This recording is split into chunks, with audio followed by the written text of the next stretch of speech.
আসসালামু আলাইকুম ওয়া রাহমাতুল্লাহি ওয়া বারাকাতুহু। সম্মানিত দর্শক শ্রোতা মণ্ডলী, আমি আপনাদের কাছে ইসলামিক একটা ভিডিও নিয়ে হাজির হয়েছি, যা হলো সূরা ইখলাসের আমল করলে আল্লাহ তাআলা জান্নাতে প্রবেশ করাবেন।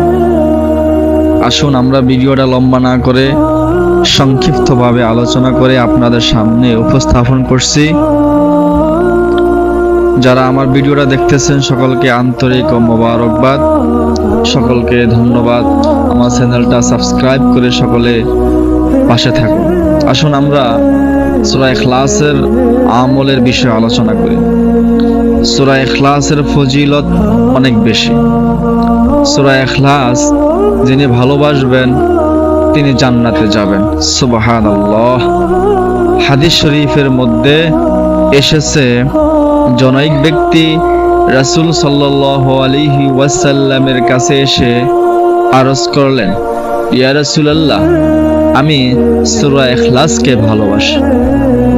রাসূল সাল্লাল্লাহু আলাইহি ওয়াসাল্লাম বললেন, সূরা ইখলাসের প্রতি তোমার যে ভালোবাসা, তোমার যে মহাব্বত, তোমাকে এই ভালোবাসা, এই মহাব্বতের কারণে আল্লাহ তাআলা তোমাকে জান্নাতে প্রবেশ করিয়ে দিন।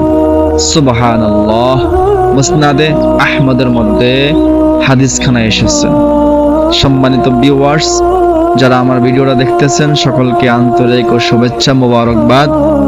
এই বলেই আমার এখানে আলোচনা শেষ করলাম। আসসালামু আলাইকুম ওয়া রাহমাতুল্লাহি ওয়া বারাকাতুহু।